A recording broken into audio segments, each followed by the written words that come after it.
Welcome, everyone, and thank you for coming. I'm Jacob Levy. I'm the coordinator of the Research Group on Constitutional Studies, a unit of the Jan P. Lin Centre for the Study of Freedom and Global Orders in the Ancient and Modern Worlds. RGCS brings together scholars at all levels, from undergraduate to senior faculty, from across primarily political science, law, and philosophy, who study the values and institutions that undergird political, social, and legal orders. It includes intensive research workshops among faculty and postdoctoral fellows, a residential doctoral fellowship, and a reading group student fellowship for BA, MA, and JD BCL students that meets on a weekly basis to study major works in the history of political, moral, and social thought. The RGCS Lecture Series invites leading researchers to come to McGill to present work from their scholarship in a way that is broadly accessible to our substantially student, of course advanced student and intensive student, but nonetheless our broadly student membership. The lecture series is premised on the idea that the sharp division between scholars who do research and scholars who give student-facing talks should be overcome. That's a division that leads to a failure to expose our best researchers to our best students, instead relying for a certain kind of pop entertainment speaker to come and put on a show for the undergraduates, rather than expecting at the same time that our best undergraduates and master's students are fully capable of appreciating serious scholarship and expecting that our best scholars are capable of being excellent teachers, as so many of them are. When we invite people to come give the RGCS lecture, we explicitly ask them to be their best teacher selves as well as their best scholar selves, and make the leading work that they're doing something that can reach a broad student audience. RGCS combines jurisprudential, normative, critical, intellectual historical, and institutional empirical approaches to constitutional orders, political theory, and political societies. If you're not someone who has taken part in RGCS activities, but you have interests in those areas, then please feel free to get in touch with me. In particular, if you're an undergraduate who finds the idea of that student fellowship reading group interesting, then I'm already holding a list of names to get the application for next year. The applications only happen once a year. This year is already up and running, but I am already collecting names for next year. For the first event in this year's RGCS Lecture Series, it is a real delight to welcome to RGCS in person for the first time, Daniel Lee, Professor of Political Science at the University of California, Berkeley. I stress in person because Professor Lee spoke at the 10th anniversary conference of RGCS, which happened in, well, the winter of 2021, which means that it didn't happen the way that we intended for it to, but nonetheless, Professor Lee presented a paper to that virtual conference, and the video of that event remains available on YouTube. Daniel Lee is the most important scholar of early modern political thought of his generation. His career has been marked by a determination to overcome gaps and failures that have characteristically marked early modern political thought for a long time. I want to say a few words about those gaps and failures and what it takes to overcome them. We're in the habit of talking about early modern political thought using jurisprudential metaphors: natural law, natural right, social contract. That is to say, the works we retroactively consider to be the canonical works of political theory, in part just are engagements with legal thought. But those of us who come up through a philosophy or political science training to study those early modern works, characteristically are putting them into conversation with other works we classify as political theory, and not putting them into conversation with the legal traditions out of which they demonstrably emerged. This is, I think, especially a problem in early modern political thought, and especially a problem in the Anglophone Academy for early modern political thought. Why? Well, because the legal traditions out of which the early modern political theorists were building their ideas was the medieval civil law tradition. The medieval civil law tradition is marked by a number of, well, problems of accessibility. One is it's all in Latin. Some of it ancient Latin, some of it medieval Latin, and scholars of medieval political thought are likely to be literate in Latin. Scholars of early modern political thought characteristically not, or less so, and certainly not fully literate in both ancient and medieval Latin, which is required to work one's way through the medieval texts. Second, the medieval texts aren't straightforward books full of doctrinal theory.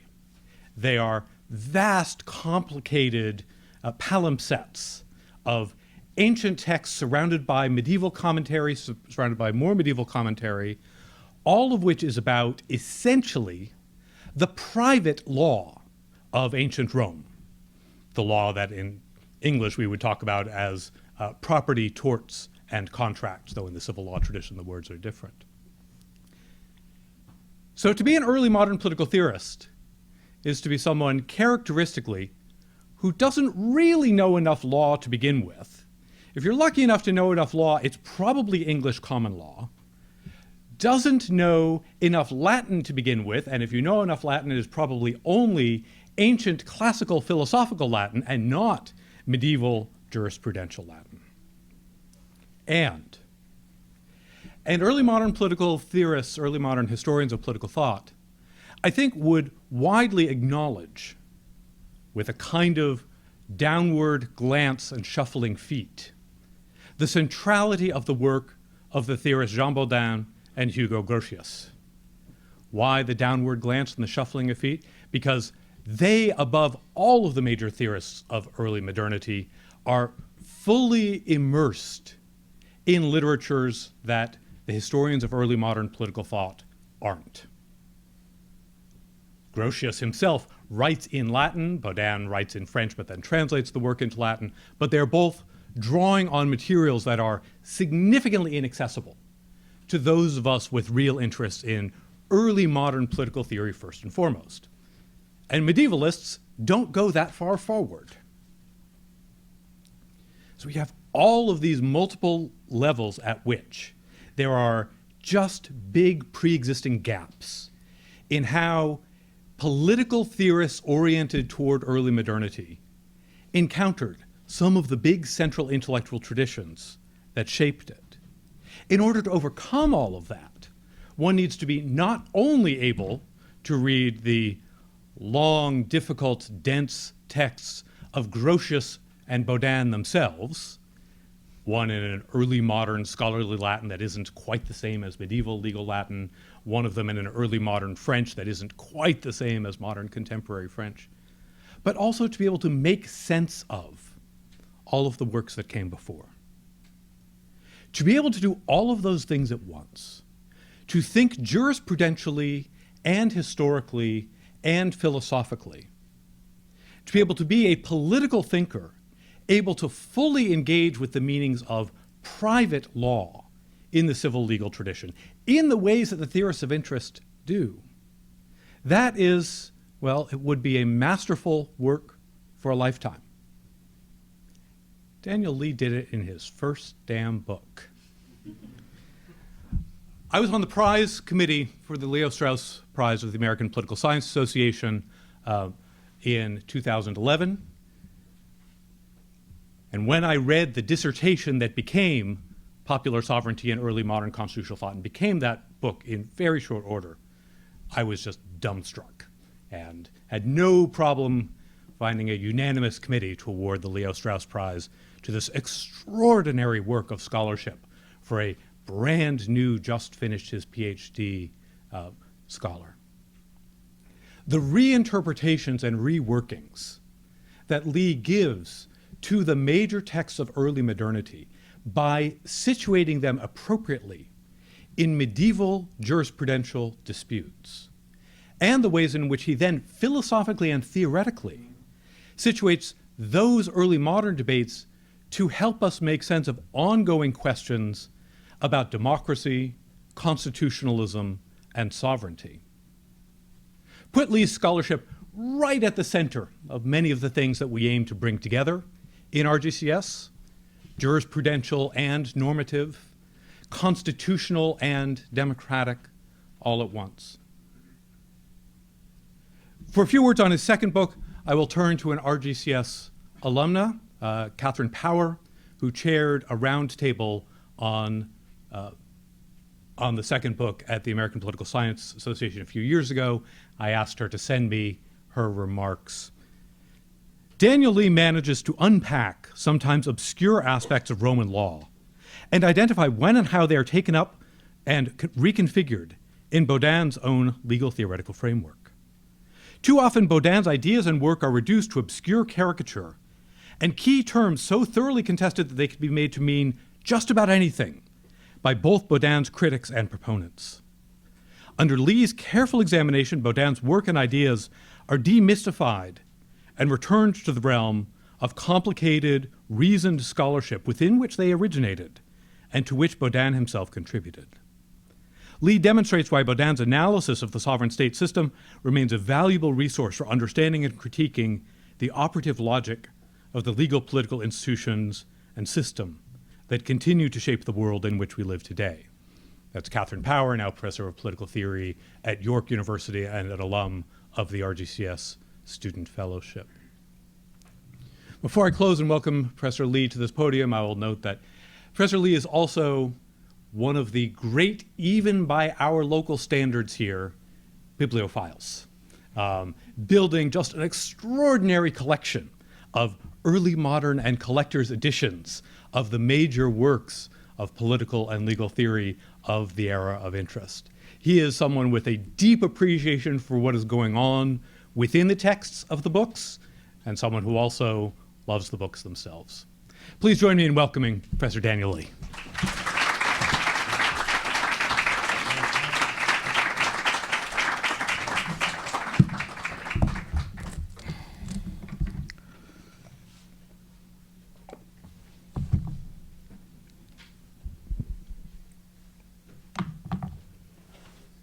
Great. Well, thank you very much. I want to begin first by saying thank you to all of you, first of all, for being here. I'm certainly well aware of how desperately busy this time of the academic calendar can be. It certainly is for me. So I'm glad that you're all here and that we can spend some time together this afternoon. I also want to, before I begin, say thanks and express my gratitude to the Lin Centre and also to the Research Group for Constitutional Studies for bringing me out here today. So I do want to say thank you very much for that. My topic for this lecture is beneficence, and I'll be approaching this topic through the lens of Hugo Grotius. Let me say a few words about Grotius before I get into this material. I think for many in this room, I suspect that the name Grotius will be more familiar as the father of international law and a canonical authority on the modern law of war. And while that is certainly accurate, it is also a very narrow and one-sided view of Grotius's legacy. It excludes what was perhaps far more consequential, that is his system of natural law. It wasn't always this one-sided. In the 18th century, commentators readily acknowledged that Grotius was singly responsible for inaugurating what was a modern natural law school, a new science of morality that, in the works of his French translator Jean Barbeyrac, supposedly, and I quote, broke the ice to dissipate those thick clouds of darkness of ages past and made possible the reduction of natural law into a proper, almost scientific system of rules. Grotius's target was clear, the natural law of Aristotelian Thomist scholasticism. In that old-fashioned approach, the purpose of natural law was to make men virtuous. And it is in large part because of this background virtue ethics that natural law has been aggressively weaponized in contemporary law and politics in the United States on such matters as marriage, guns, and property rights. Natural law can function as a tool to override, supersede, and remake a liberal constitutional order that, according to its adherents, has gone astray from a morally proper eudaimonic way of life. My main thesis today, however, is that Grotius's modern natural law school represents a resounding rejection of this antiquated scholastic approach. To put it bluntly, Grotius's theory of natural law is uninterested in the project of making men virtuous. It's not that Grotius is opposed to the eudaimonic project of cultivating virtue. Rather, it is that Grotius saw the function of natural law for a very different purpose. That is, to satisfy the inborn desire for fellowship, or appetitus societatis, by maintaining and even improving our relations with others. The idea is this: if we all follow this unwritten code, it will strengthen the ties that bind humans together, not only in our interpersonal relations, but also in our international relations. The question is, what does this unwritten code demand of us? Grotius's singular achievement in jurisprudence was to condense natural law into a science, a parsimonious legal system which, if complied with, can establish and maintain the bonds of human society, societas, which really means partnership and not society. The basic principle of this natural law system can be succinctly captured in the classical Ciceronian principle of justice: sum cuique tribuere, render what is due unto each other. Everyone, then, is obliged under natural law to perform their duties, or the words of Tim Scanlon, what we owe to each other, in order to maintain our ever-fragile human society.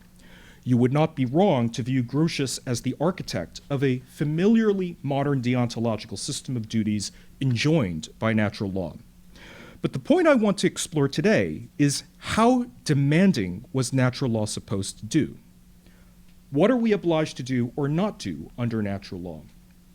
Well, it turns out that one of our main natural law duties is beneficence, or beneficentia in Latin, a term that is variously translated and captured by such terms as kindness, liberality, generosity, benefaction, or simply a good deed, expressed in the form of gifts and favors. Natural law obliges, requires us to do and return beneficent acts for others, in a word, reciprocity. Or to put the point differently, it would be an undutiful and even unlawful act not to return kindnesses that we have benefited from. For this lecture, I want to ask why, and whether there is a limit beyond which one's beneficence becomes excessive. My hope is that by exploring these questions, we can get a better sense of the function of natural law in Grotius's overall jurisprudence. If beneficence is our topic, we will need to begin with the most important source on this topic, Cicero and his most important work, De Officiis, which was a treatise on duties. Everyone who has received a formal education in early modern Europe will have had some exposure to this ancient Roman work, which supplied the shared moral language of the West. Grotius was no exception. Cicero was the source for Grotius's thesis that all humans are obliged by a natural duty of beneficence. In order to see this connection, we need to begin by looking at some of the details of Cicero's De Officiis. Book 1 of Cicero's De Officiis was organized as a taxonomy of Stoic virtues, but with a deontological twist. Unlike Aristotle, where virtue is treated as a human excellence that aligns with or is in accord with nature, Cicero makes the general theoretical point that all virtues give rise to moral duties. These include social virtues. But unlike the other social virtues, such as wisdom, fortitude, temperance, which are chiefly self-regarding, social virtues are primarily other-regarding, in that they concern one's relations with others. Cicero's basic principle motivating these other-regarding social virtues is the principle by which a partnership of men and something like a shared life can be maintained. In other words, we practice these social virtues so that we can live together peaceably and in harmony. And if we fail to practice these virtues, society begins to erode and break down. There are two social virtues that shape Cicero's analysis: justice and beneficence. Both will be crucial to the architecture of Grotius' system. So let us explore the structure of these two social virtues. The first social virtue is justice, which is captured by the classical definition that I mentioned before: sum cuique tribuere, render unto each what is strictly due. Justice demands performance of outstanding debts, and not necessarily a money debt, such as a loan, but any debt where it is clear that some performance is due to another. And if the debts are unperformed, an injustice arises that must somehow be remedied, whether by courts or through some other means, including on the battlefield. For Cicero, then, justice turns out to be not only a virtue, but even a duty of justice as well. But justice isn't enough to maintain the bonds of society. The other social virtue is beneficence. Variously characterized as an altruistic virtue of generosity, liberality, kindness, beneficence was also understood to be essential to maintaining society. Beneficence was most commonly expressed ordinarily in the form of gift-giving, almsgiving, and favors, and such acts of beneficence were captured generally by the Latin word beneficia, which happens to be the subject of Seneca's treatise on the topic De Beneficiis. Like justice, beneficence too is a duty. Everybody is burdened by a duty of beneficence. Now, there's an important difference between justice and beneficence that I want to point out, which is this. While you're strictly required to perform an outstanding debt as a matter of justice, you don't really have to perform an act of beneficence. While it may be a nice or a kind thing to do, a beneficence is optional, not obligatory. I think the best modern illustration of beneficence is the practice of tipping, voluntarily leaving a gratuity in Western service economies. Unlike paying, say, your mortgage or your credit card bill, which are legally obligatory and strictly due to the creditor, the decision to leave a tip for your Uber driver or your coffee barista is discretionary. Of course, it's surely a nice thing to do and a virtuous thing to tip those who are deserving of it. But Cicero's point challenges that basic assumption. For him, all acts of beneficence, even tipping, are fundamentally obligatory. So much so that a failure to show due beneficence to those who are worthy and deserving of it can even be regarded as a kind of injustice. The late American legal philosopher Joel Feinberg once explained why using the example of New York City taxi drivers in an article that he published in 1970. Let me quote from Feinberg. "Tipping is a gratuity, not a discharge of obligation, but something given apart from or in addition to anything the recipient can expect as a matter of right. That is what tipping originally meant at any rate, and tips are still referred to as gratuities on the tax forms. But try to explain that to a New York City cab driver.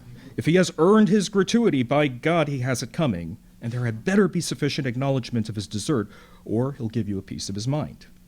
Now, it's not hard to see in this example why the meritorious taxi driver who gets you to the airport on time, even through rush hour traffic, will, with reason, feel slighted and wronged when the passenger opts not to leave a tip. A due beneficence was not paid, an injustice. What makes this situation an injustice? A typical social science explanation will likely point to the existence of a robust social norm of tipping. In North America, we live in an economy where the norm is to tip generously when we benefit from exceptional service. But that is not Cicero's explanation for why one's failure to tip could be seen as a failure of duty and an injustice. The answer for Cicero is simpler and in some ways more elegant. Beneficence is a duty, and in Cicero's scheme, all duties are traceable to some anterior law, a natural law. The failure to tip is an injustice because it is an offense against that natural rule enjoining everybody's beneficence. With this background, we're now ready to turn to Grotius. Now, Grotius was classically educated in the Dutch humanist curriculum of Leiden, which centered on Cicero, and this Ciceronian influence can be observed in the very design of Grotius's jurisprudence.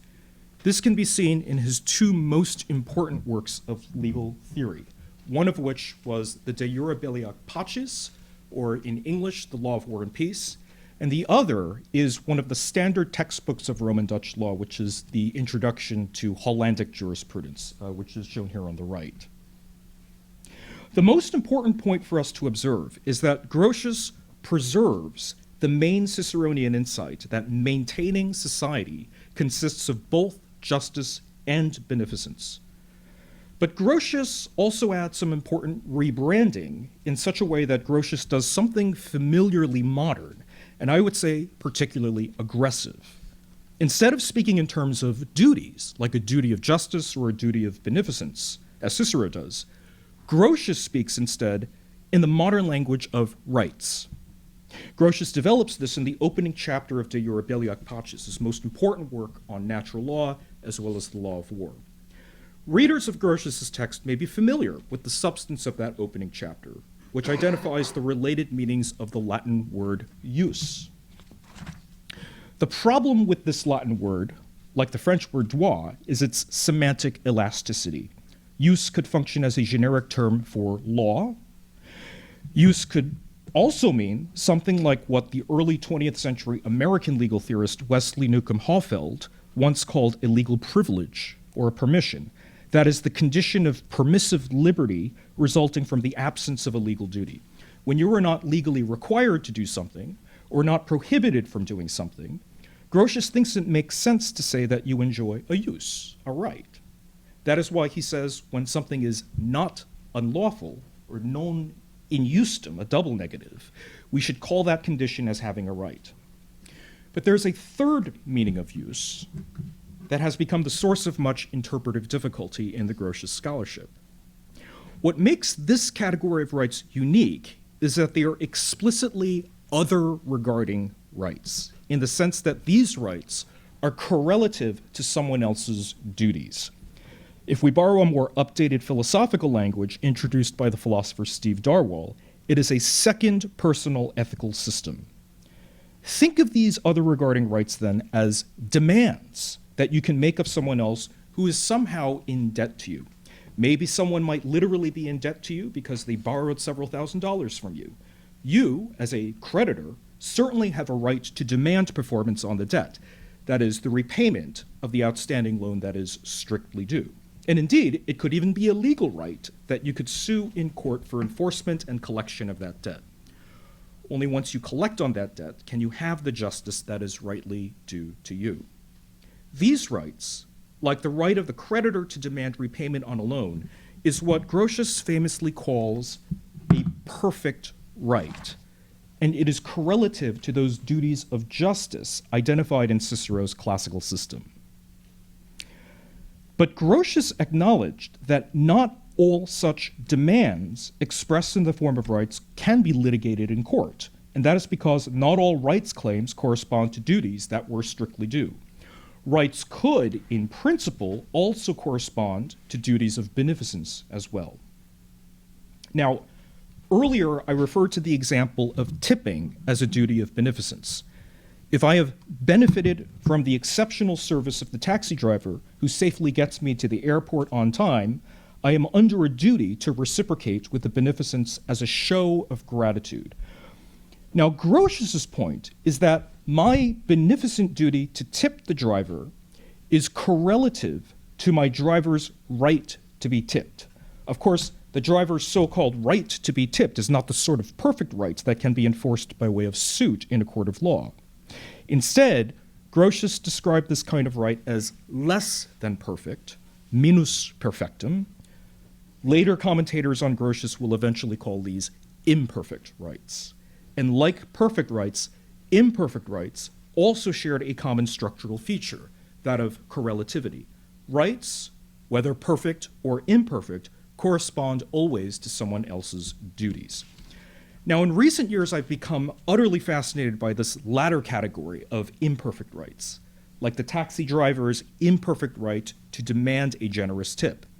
Now, to modern ears, there's probably something perverse in describing someone else's liberality or beneficence as something that can be claimed or even demanded as if by a kind of right. When your taxi driver, however deserving of it, says that they have a right to your beneficence expressed in the monetary form of a tip, it sort of defeats the purpose of a gratuity, which is supposed to be charitable in its act of gratuity and not something owed as a debt. This kind of reasoning, when magnified, produces exactly the kind of criticism of modern liberalism, that it generates an unattractive picture of a society populated by entitled, self-interested, egoistic individuals constantly keeping tabs and obsessing over what they feel is rightfully owed to them by others and indeed by society at large. Who would want to live in a society made up of such boorish, self-interested people thinking that they're entitled to your kindnesses and good graces? But Grotius seems to think not only there is value in this reasoning, but that it's hardwired into us. We may not want to admit it, but the reality for Grotius is that most social relations, and indeed the very foundation of society, are strategic and reducible to the reciprocal exchange of beneficences. Social scientists now call this reciprocity in the form of transactional exchange. Basically, I scratch your back just as you scratch mine. Grotius had another term to capture this phenomenon, and that term was a Greek term, a special technical term in Stoic Greek, which was oikeosis. Oikeosis was a Greek term derived from the Greek word for the home, oikos. It's also the source for the modern word for economy and economics. It was a very technical term in Stoic ethics, which means something like affinity or familiarization. It's the recognition of something or someone as belonging or being connected to oneself. Now, in the Stoic view, all humans are naturally endowed with this quality of oikeosis, which colors how we naturally view each other, not as enemies, not as competitors, but as partners, almost as siblings, belonging to each other and potentially benefiting from each other. This natural oikeosis, or the customary translation is natural sociability, is, for Grotius, the chief motivating force that explains why humans behave according to an unwritten code of reciprocity, or as the comedian Larry David once called them, the unwritten rules of society, whereby we are enjoined to exchange and reciprocate beneficent acts with each other, kindnesses for kindnesses. This unwritten code is the foundation of natural law. It is that precept of reason which makes the reciprocation of beneficence to other humans an obligatory duty. Now, in Grotius' theory, we can observe this natural law of reciprocity working in virtually every social institution. And that is because all social institutions, at some basic level, operate on the normative logic and expectation that we mutually give and receive benefits in turn. Now, philosophers of an earlier generation, H.L.A. Hart and John Rawls in particular, once called this something like the principle of fair play, and they applied it as a normative principle to justify the political obligations associated with mutually beneficial cooperative undertakings, like citizenship in a state. Grotius, however, explored this reciprocal behavior and logic of beneficence in a rather different context, one that was more suited to his professional expertise as a lawyer, and this was in the law of contracts. Grotius holds a special place in the legal history of modern contract law. His work would profoundly shape later jurists such as Domas and Potier, who would be responsible for the doctrinal foundations of the French civil law. And incidentally, this would also become fundamental to the civil code of Lower Canada and Quebec. But for our purposes today, the most important feature to take away is how Grotius defines contracts in terms of beneficence. All acts of beneficence directed to others, except simple acts of beneficence, are contracts. By redefining contracts in this broad way, almost every human relation can be characterized in contractual or commercial or transactional terms. Now, this definition calls for some unpacking, and that requires us to consult a curious citation that you will see right over here in the corner. What is he doing there? Well, it turns out that what Grotius is citing here is a very famous passage in the Roman Law Digest of Justinian. This is the passage that he's actually referring to here. And let me spend a little bit of time on this. This is a text that's attributed to the Roman jurisconsult Labeo. Now, this passage is famous because it gives us one of the most famous but a rejected definition of contracts that was forgotten for a while. Contracts here were narrowly defined as any transaction or engagement involving a mutual obligation, in his Latin, ultra quicerque obligation, literally which means back and forth obligation, between contracting parties. Now for Labeo, contracts, properly speaking, were roughly equivalent to what Greeks, most notably Aristotle, called synallagma, or exchange. In Roman law, these included probably the most famous contracts that any Roman lawyer would know: the contract of sale, emptio venditio, the contract of hire, locatio conductio, the contract of partnership, or societas.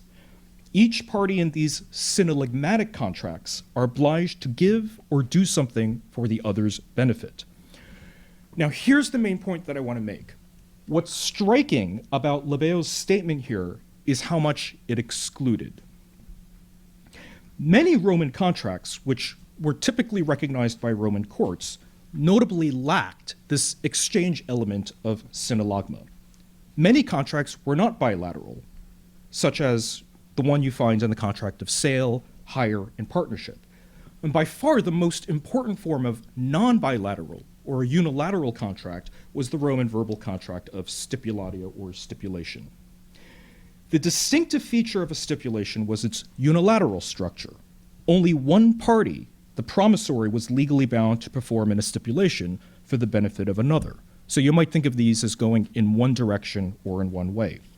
We could say the same about a whole bunch of Roman contracts that had a unilateral structure, like the contract of mutuum, the contract of deposit, and the contract of mandate. Because of their unilateral structure, Labeo here concluded that these unilateral transactions, benefiting only one party, should be classified not as contracts, but with a different name to distinguish them. And that name, just generically, was actus. And typically this is translated as legal act or legal performance. Now, what I can't stress enough here is how unconventional Labeo's classification was for classical Roman law students. The traditional Roman law curriculum, as it was taught in the universities for centuries, prioritized those contractual forms that had a specific name or nomina attached to it. So names that we just encountered: sale, hire, mandate, deposit, pledge, societas. Now, why prioritize these nominate or named contracts, you might ask? The answer is simple. If a contractual obligation has a special name attached to it, it means that you can sue for it in court. It's legally actionable. You can introduce a lawsuit in a Roman court, but only for these named contractual forms. These nominate contracts presented a centuries-long headache for more academic-minded humanist lawyers like Grotius, who wanted a more elegant theory of contract with a more logical, systematic classification. These reformers acknowledged that Roman contracts came in all shapes and sizes. Some were unilateral, some were bilateral, some were, to use a more technical language, stricti juris, bona fide. But when these legal reformers discovered Labeo's classification, they found an instrument to dismantle and rebuild the entire system from scratch. They favored Labeo's insistence here that a contract must properly be synallagmatic, that it must fundamentally involve a reciprocal exchange of benefits. This became a cardinal doctrine of the French jurist François Conan, who revived Labeo's synallagmatic theory in the 16th century in his textbook Commentaries on Civil Law. Incidentally, Conan would become Grotius's primary target in De Jure Belli Ac Pacis. He would describe him as a vulgar man of minimal learning. And this was because of Conan's narrowly synallagmatic theory of contract inspired by Labeo. Grotius wanted to restore a broadly inclusive system of contracts that not only included synallagmatic contracts, but also these one-way contracts like stipulations. He called them gratuitous contracts of beneficence that technically didn't involve an exchange or a synallagma. Even those social relations and beneficent practices that we might not conventionally think of as being contractual, like certain categories of gifts or gift giving, could now also be considered as being contractual, and specifically what Grotius calls contracts of beneficence. In this way, Grotius attempts to reconstruct an entirely new system of contracts. The legal historian James Gordley once described it as the most beautiful, all-encompassing system of contracts which functioned as a periodic table of contracts. And in this periodic table, the basic atomic unit was beneficence, the act of beneficence that we already encountered earlier. This is precisely how Grotius begins his chapter on contracts in De Jure Belliac Paces. Human acts which are targeted for the advantage of others are fundamental to every contract. At least, so here's the basic part of it, the way that he thinks about contracts. At least someone must concretely benefit and gain in order for there to be a contract. If nobody benefits, there's no contract. But Grotius also acknowledges that sometimes our acts of beneficence are really not intended to be contractual. So he distinguishes as follows. While all contracts are fundamentally beneficent acts, not all beneficent acts are contracts. Some beneficent acts, Grotius concedes, are purely beneficent, right? And this is what we encountered before when we first entered into this definition. The exemplar of a perfect or mera beneficium is the promise, the naked promise or the policitation, the more technical legal term for that. These may potentially be beneficial for another, but they technically don't give rise to any obligation that can be enforced against the promissory. These, therefore, are not really contracts. Contracts, however, are different from policitations. Not only must there be some beneficent act, every contract in Grotius' system must involve some mutual obligation, or what Lebeo earlier in the digest called an ultro-quitroque obligation, right? This back and forth obligation that we discussed. This is not difficult to see in what Grotius calls permutataria, or more commonly, onerous contracts. Contracts involving reciprocal performance of some kind by all contracting parties. Now, this broad category captures what I think all of us intuitively think of as contracts. And for Grotius, all onerous contracts can conversely conveniently be reducible to one of these three possible forms. Do des, I give you something just as you give me something in exchange. Facio et facias, I do something for you in exchange for you doing something for me. And do et facias, I give something to you so that you do something beneficial for me. Now, for anybody who has studied Roman law, these should be immediately familiar, because these are the so-called innominate, or the unnamed contracts. Earlier, we were talking about named contracts, but these are the more generic unnamed form of contracts. And what makes them special in Roman law is that they're unactionable. You cannot sue on these formless contractual agreements. But now we arrive at the most interesting and theoretically most challenging type of contract in Grotius' system. And this is the gratuitous contract.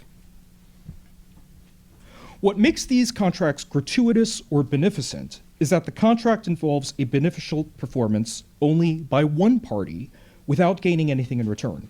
There's no synallagma, no reciprocal exchange.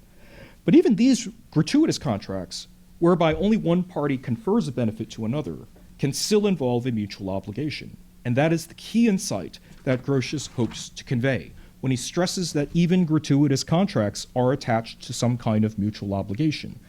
There is an understanding and even an expectation that the benefit will be somehow requited or returned. Maybe not immediately, but at some point, beneficiaries must return the favor.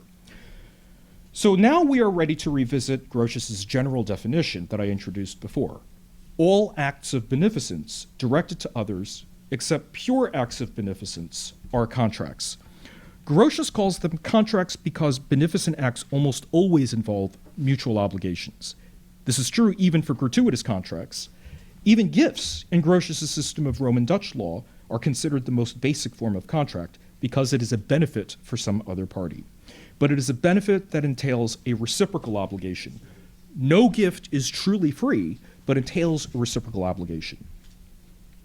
So this, I believe, is the main takeaway. In short, more beneficence activates more obligations, less beneficence results in fewer obligations.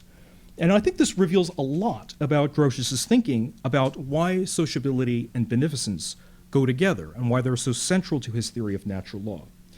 If the goal is to strengthen those bonds that tie humans together and to fortify the foundations of an orderly and peaceful human society, Grotius' logic is to strive for beneficence.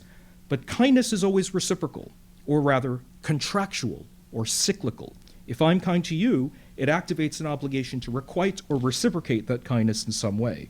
And failure to reciprocate not only is an offense against the law of nature, it can even ignite wars waged by the offense suffered by the unrequited party. But now we come to a more practical problem. How much beneficence is really enough to satisfy this natural duty?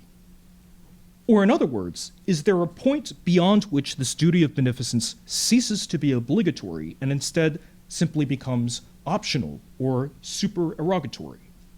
The short answer is that it really depends on whether we're talking about natural law or some other body of law. And for this final part of the lecture, I'll explain why this matters for Grotius. The natural law answer is simple here. Whatever establishes or reestablishes equality, or in his Dutch, evenheid, is the goal of natural law.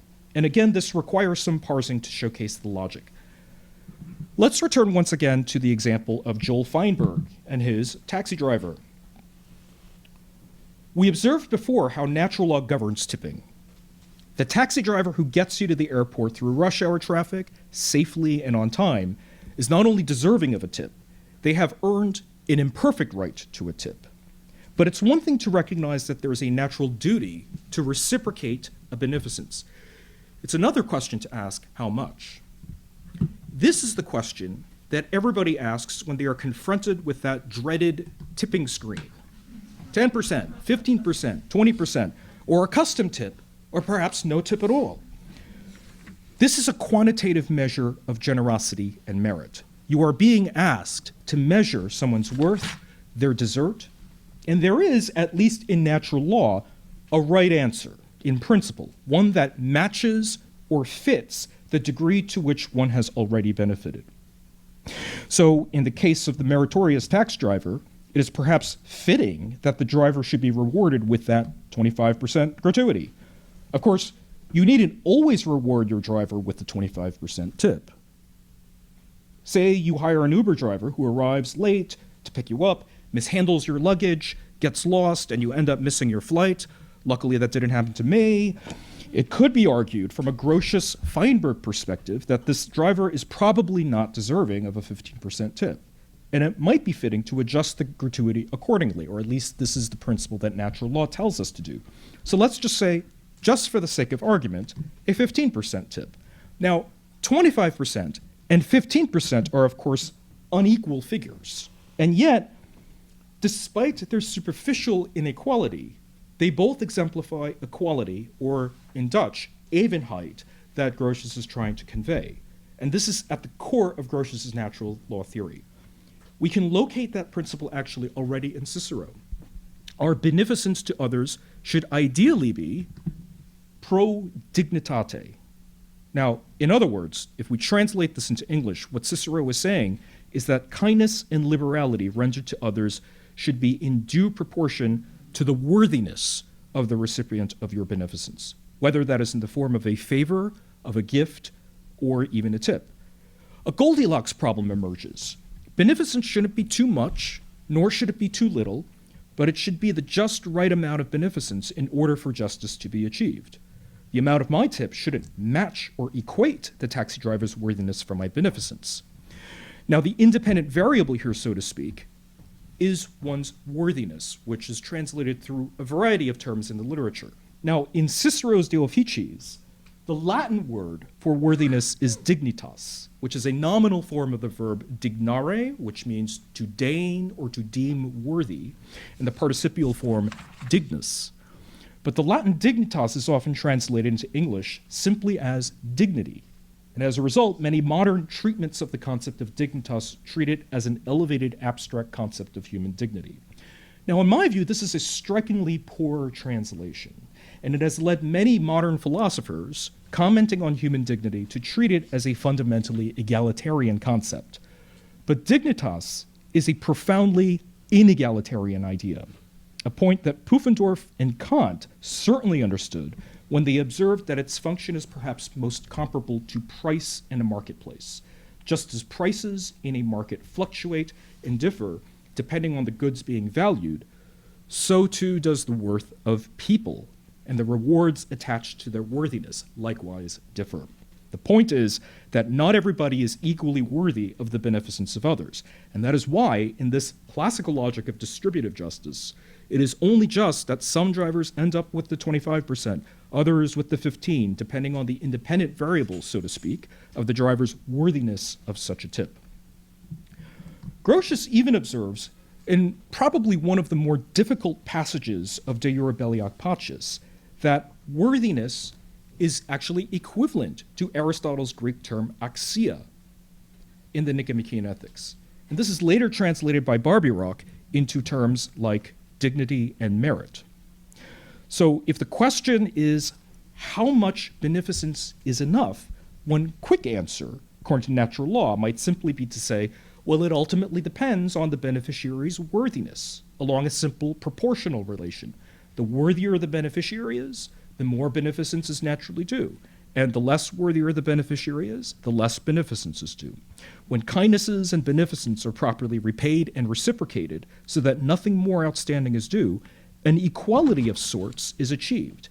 And in the sense that everybody is even or square with each other.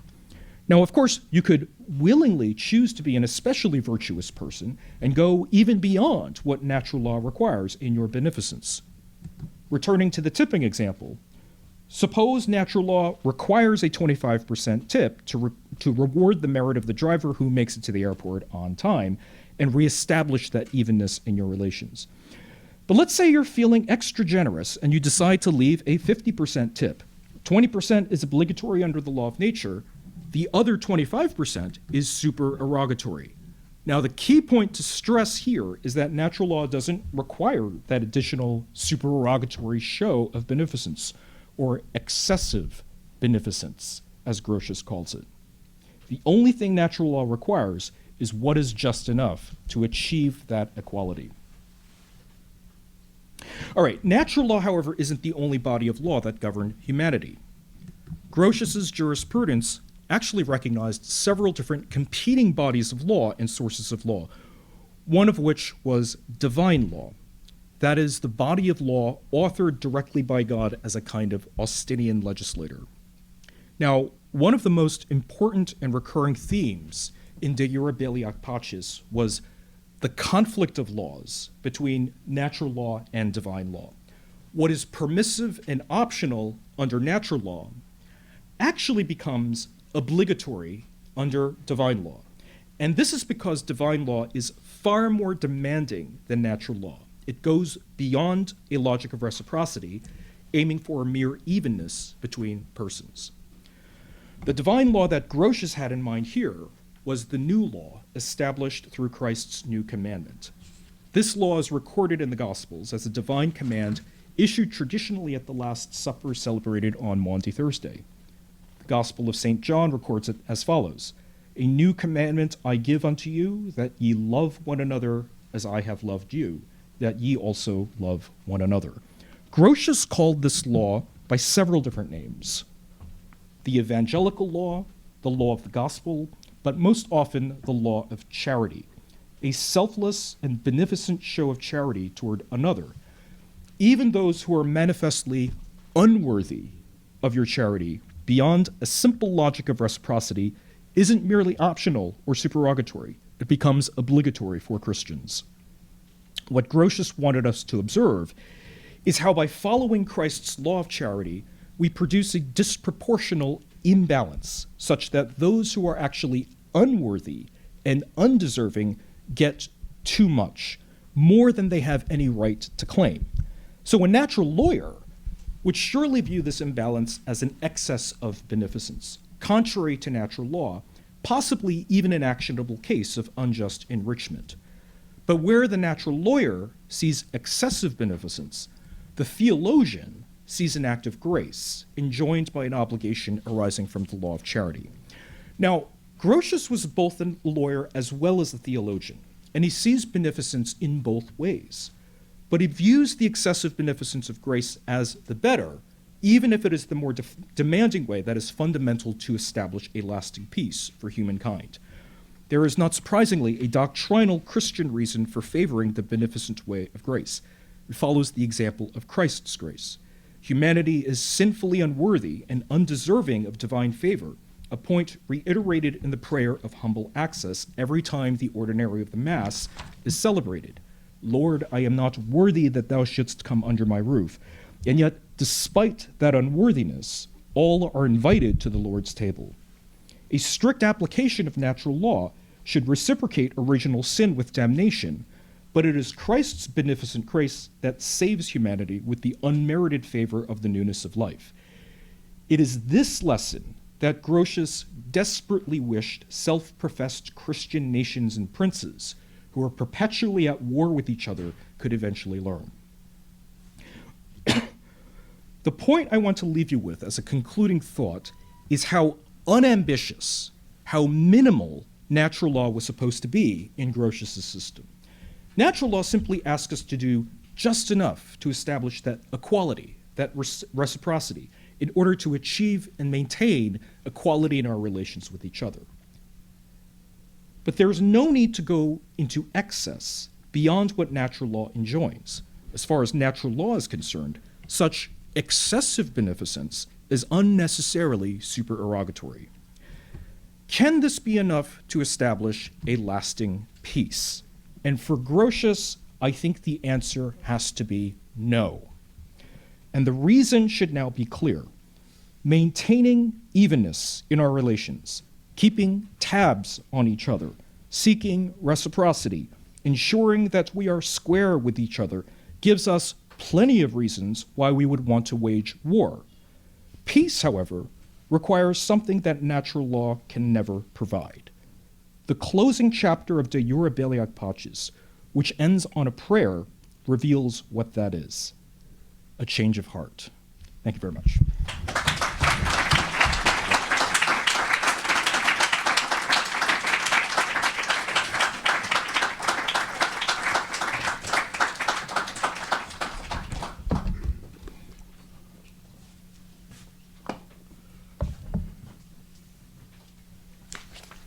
At these events, the first question is reserved for a member of the RGCS Charles Taylor Student Fellowship. Keith. Thank you very much, Professor Lee. The talk was phenomenal, and the level of rigor, as Professor Levy said in advance, was amazing, so thank you. I have two slightly overlapping questions. So I'm really glad at the end of your talk that you got to divine law, because something I noticed as you were speaking was this pre-Christian parallel to beneficence of a mitzvah that we see in Judaism, and a whole Talmudic literature that surrounds the notion of mitzvahs. And I'm very interested to see if you have any thoughts on that relationship. The second thing I wanted to overlap there is, it's funny to me that you mentioned comedian Larry David, because I see also sort of a connection there, because David historically is very influenced by Yiddish comedy that's often about the notion of a mitzvah and what does Odin do. And what I think is funny about Seinfeld or Curb is that they usually involve New Yorkers or LA people who live in an upper echelon of society, and it's, you know, it's the excess of their lifestyle that they're quibbling over little things like that. And I'm interested to ask, what do you think is owed when there's no money to grease palms anymore, if that makes sense? What is owed when you do not have enough to give? Great, thank you so much. Those are amazing questions and things that I've been thinking a lot about. So this, as I think I should have said in the beginning, this is an ongoing project, and there are a lot of things that I haven't explored yet that I would like to. One aspect of Grotius that I do want to explore eventually is his exploration of Hebraic law and the later commentaries on this. So Hebraic law within this particular period became an extremely important source of legal scholarship, humanistic and otherwise. Grotius knew a lot of this material. It was a conversation that was going on not only among scholars of the ancient Hebrew Republic, but also among professional lawyers as well. So there's conversation between men like John Selden, but also with Grotius and Dutch scholars who were specifically focused on looking at this overlap between jurisprudence and scriptural scholarship.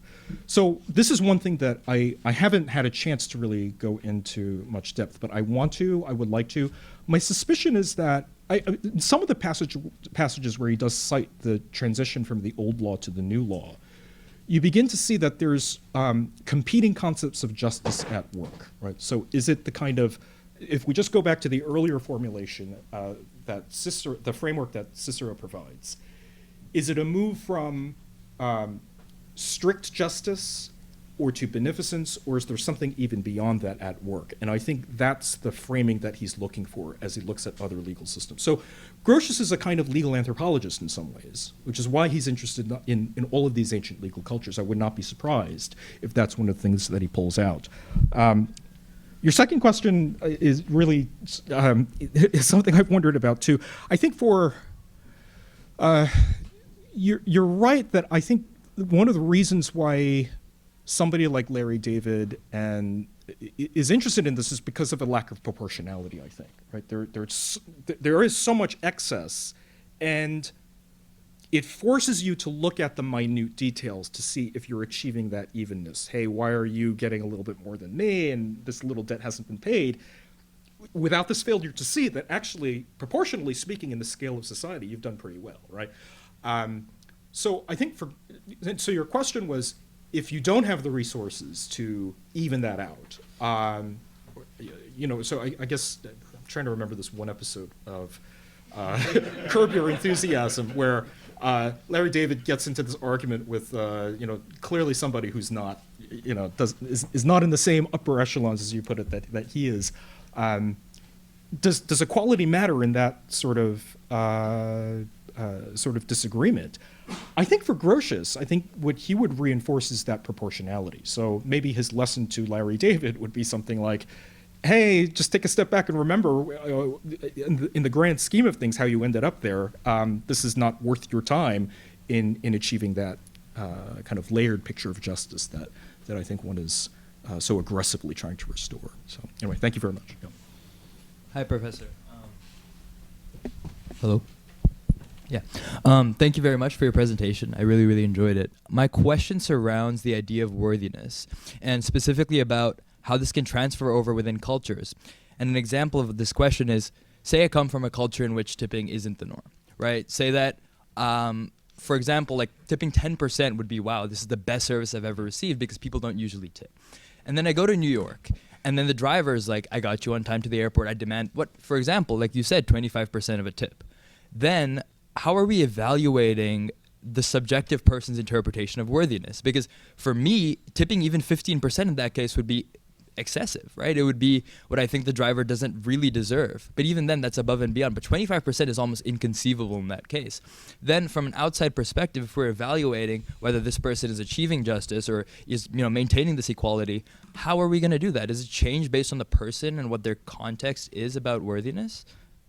Yeah, that's a great question. So there are a couple things I want to say about this. So one thing I would just say is that, I presented this versions of this research in a number of different international audiences. So it really is interesting to see the reaction that you get outside the United States, where there isn't that much of a robust tipping culture or expectation.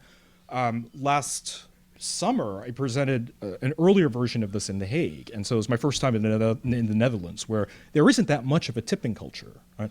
One thing that I have to do is just kind of explain a little bit just how extreme tipping has become in the United States, which I think kind of replaces kind of an absence of a kind of moral vocabulary, I think, for adjudicating things like worthiness in the eyes of fellow citizens, I think. Anyway, that's just one thought. when I write this, various versions of this paper, I'm always very careful to say that this is a practice especially aggressive in the United States, and I guess in Canada too. I mean, increasingly I see, but in Japan, for example, I guess this has changed, but I think in Japan it was actually considered offensive to engage in tipping practices. So you wouldn't want to do that. Which I think leads to your question about measurements of subjective measurements of worth, right? So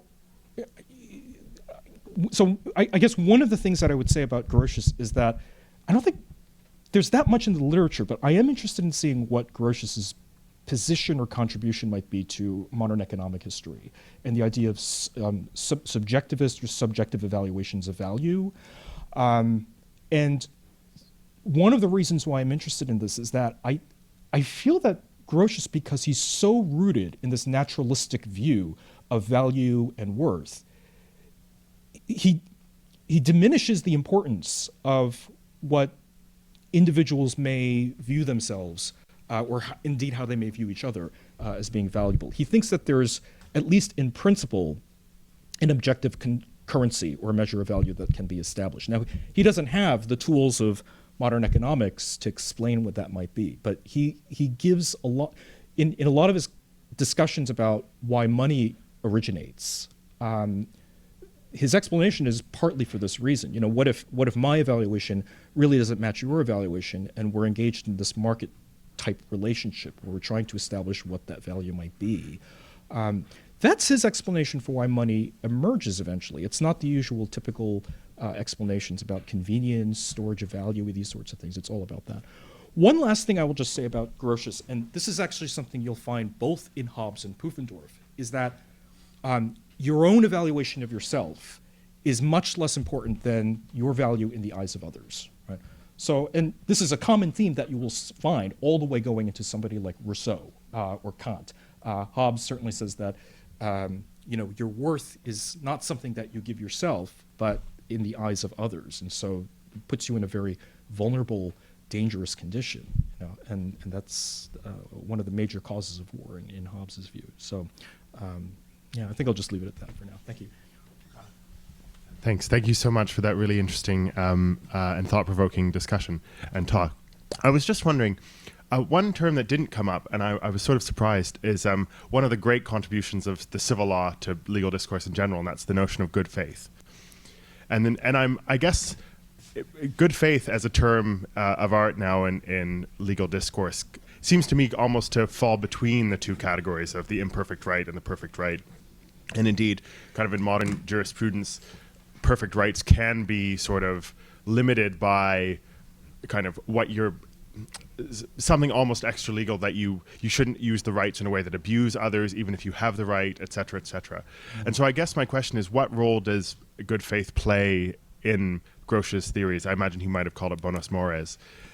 Or is this a kind of a modern term extracted out of civil law discourse over the subsequent centuries? Bona fide is actually one of the major categories of contracts in Roman law. So one of the major ways to distinguish between contracts are those that are what are called stricti juris, by which he means it really is a designation of how much leeway does a judge have in adjudicating contract cases. So if certain contracts are designated as stricti juris, judge can't do anything, right? And so the example that I gave before of verbal stipulation, they're unilateral, but they're also stricti juris, which meaning that if, let's say, a promissory screws up on a stricti juris contract and doesn't perform, you take them to court on a condictio, which is the remedy.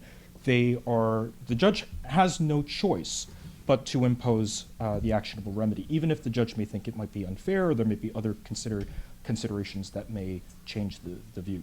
The other type of contracts are called bona fide, and these include a whole bunch of different cases where, well, actually equity is a big consideration for judges in coming to a fair decision with respect to litigants coming before a Roman court.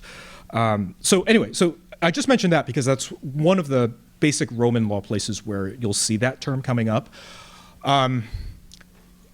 This is actually one of the big to-dos that I still need to do in the project. So, and the reason why I mentioned this is that when you get to the final book of De Jure Belli Ac Paces, a big part of the discussion is good faith among nations, good faith among people who are trying to develop relations of trust, but you're kind of pulled in different directions because on the one hand, you have all this stuff going on where you want to keep tabs on each other. You want to make sure that your relations are properly reciprocal.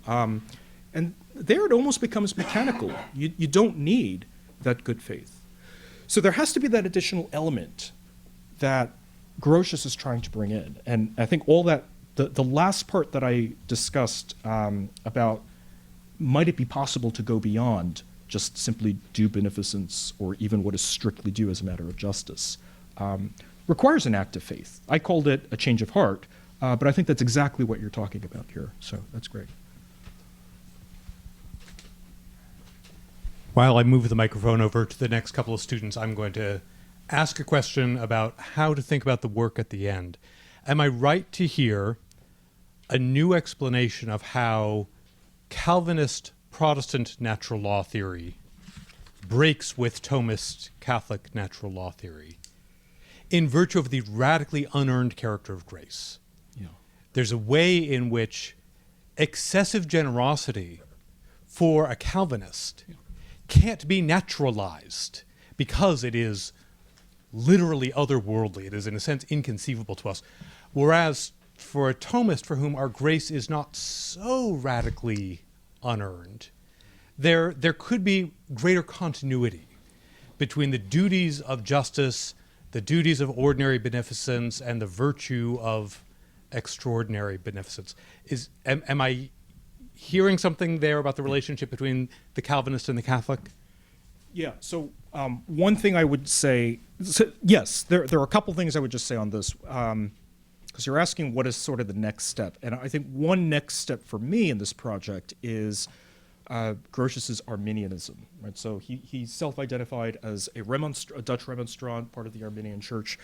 And the theology there is one that's really interesting with respect to the debate on supererogation, right? Is there space for supererogation within not only in our moral relations, but in your relations with the divine? Can you earn or can you merit favor? And the standard position is you can't, right? That's the Reformed position. In recent scholarship on Grotius, though, there have been attempts at trying to show. Johann Olstorn, for example, has tried to argue this, as best as I understand it, that there is space for supererogation that doesn't fall back on certain fundamental scholastic assumptions about, well, how much merit do you need, how many works do you need to do in order to achieve that? So I think there's kind of a middle ground. But there are interesting juridical connections here too, and that's one of the things that I want to look at. Yeah. So. Thank you very much. Am I able to? Okay. Thank you very much.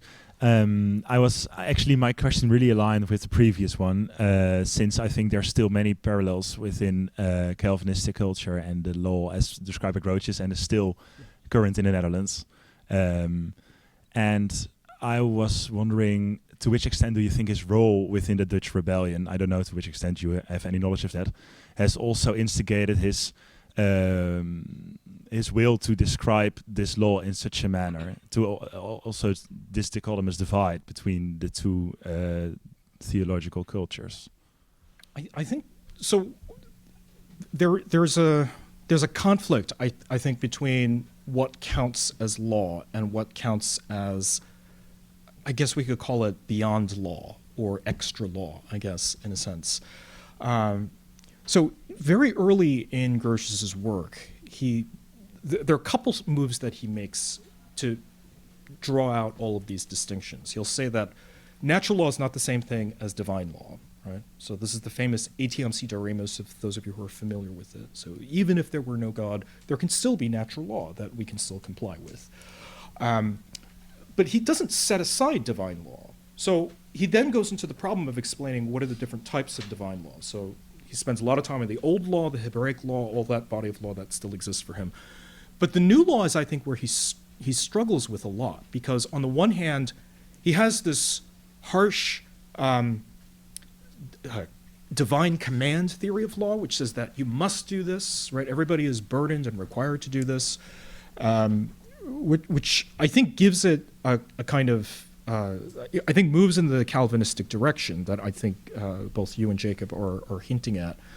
But it's also not law in the same way that he's talking about elsewhere. So what is it that humans need to do in order for it to have this extra law or beyond law quality to it? And I think it's something that has to happen inside. I mean, if we can just explore for a moment the relation of grace, the kind of inward turn that I think Grotius is now beginning to explore, it's almost like giving a law unto oneself that I think he's trying to establish here. You know, I almost want to undo something I said at the very beginning, which is that this is not a work of virtue ethics, but actually it is a kind of virtue in the sense that he's saying that you want to be the sort of person where you don't have to be controlled or regulated by outside law. You can do it yourself inwardly. But make sure you do it, because if you don't, there's going to be a divine force that puts you on that path. You already sound like a great Calvinist. Yeah, right. Thank you very much. Thank you, Professor Lee. This is wonderful too. And I also have a question sort of towards the latter end about supererogation, and if you think maybe there's one or two senses going on. So for example, if I tip my good taxi driver excess, supererogatory, okay. But if I also look aside at the rude remarks he makes about me when I'm in the back of his car, I'm also sort of doing something supererogatory, but they seem morally different. I seem like a good citizen in the first case and a good Christian maybe in the second, but it's not obvious to me initially whether those overlap or come apart. Yeah, this is where I actually struggled a little bit, because the way that I understand Grotius, he wants to say that there's a conflict of laws, and this is where the discussion will come up a lot when he talks about war. Natural law says it's permissible under natural law to do all these sorts of things because natural law doesn't prohibit you, but good Christian nations won't do this. So there's a kind of legal, moral confusion because you're kind of pulled into different directions. So can you engage in the extra violence because natural law doesn't say you can't? Or do you recognize that you're burdened by this higher divine law that pulls you in that direction? In your example, I wonder if there's it's a very different context, but I wonder if it's a similar kind of conflict of laws that are at work, where you realize that, you don't have to leave that extra tip, but this divine law, this higher moral virtue is kind of pushing you in that direction. And I think it's, if I can just kind of work this through, it seems like it's more than just supererogation, I think. It's, that's my initial take on it, because I think you realize that you don't have to do that, but despite the guys being kind of mean to you and all this, you're taking that extra step because, I don't know, maybe you realize that the driver, tried his best or her best, So I think how you resolve that conflict of law, I think, is one of the big questions, I think, in Grotius, but I'm glad for the question. Thank you. Thank you. Good Catholic as well. Yeah. Alex, since you're closer to the microphone, could you grab it and bring it up here to mine? No, over here. Hi. Thank you for your talk. I'm completely thrown for a loop by it.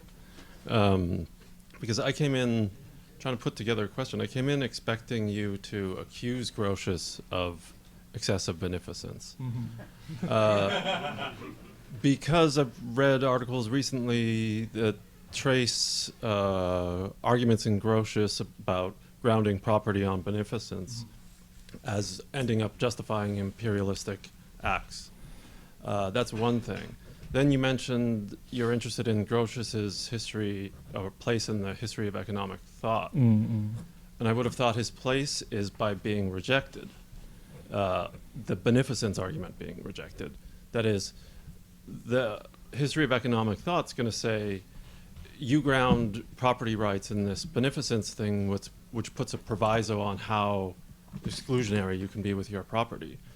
But actually, the wealth of nations depends on the absolutism of your property right. So you have excessive beneficence. So that's why I'm thrown for a loop. I was ready for Grotius has excessive beneficence, which is what I'm sort of familiar with, both because of his place in economic thought, I think, and because of these arguments about his place in imperialism. So I'm wondering if the next step is about, so it's a next step question, I guess.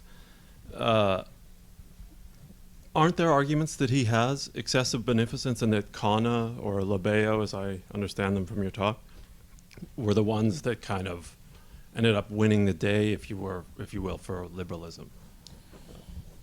For liberalism, you mean? Or just anybody who's following this trend of modern political economy, I suppose. Yeah, this is going to have to be a little speculative right now, because I'm not sure how I'd want to frame this in the next step. So if I think about this quickly, I think maybe what I might say is that something like a utilitarian argument, I think, where if there is a certain utility or some value that can be foreseen by engaging in excessive beneficence. So this is an argument for certain types of trade relations or certain types of diplomatic ties that you didn't have to do, right? Natural law doesn't require you to do it, but maybe it might make sense. Then certainly go through with it. I guess what Grotius would simply say is that you're not doing that because nature requires you to do it. So there has to be a different argument or a different type of consideration, something like a proto-consequentialist theory that I think maybe Grotius would be willing to develop. That's my hunch, I think. Yeah. So, but I would find that mostly in his arguments about diplomatic relations, because you have a whole bunch of different options that are available to you. So why take that extra step? So, David. Hello, Professor. Thank you so much for your talk. I just had a clarification question, because the way you presented justice and beneficence, I kind of feel like there has to be a little bit of overlap, where some aspects of what we would genuinely consider beneficence, the way you put it out with duties and rights, makes it seem like it is now a property of justice as well.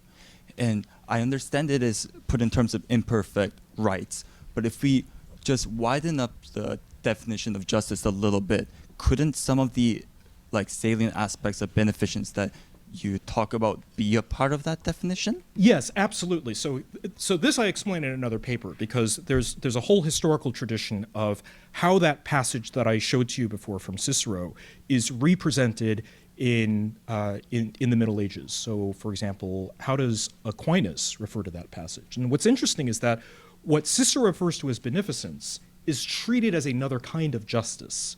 Right? So many of you may be familiar with the Aristotelian distinction between commutative and distributive justice, right? The marketplace justice as opposed to justice between, who gets what in terms of rewards, merits, and favors. So Cicero is not talking in terms of justice, at least not explicitly there. But by the time you get to somebody like, certainly among the humanists who are trying to make sense of how these ideas are framed and structured, and certainly by the time you get to Grotius, they do want, in the background, they are thinking about these as different ways of imagining justice. So even beneficence, right, which is I think one of the things that Grotius is telling us, if you don't provide due beneficence, there is a kind of injustice there. Even if you provide excessive beneficence, technically speaking, there is a kind of injustice, not to the one who's receiving your excessive beneficence, but an injustice to yourself, right? Because you've gone beyond what justice demands, right? But I would certainly say that beneficence does have that overlap. So you're absolutely right to observe that. Yeah. Thank you very much. Malik, and then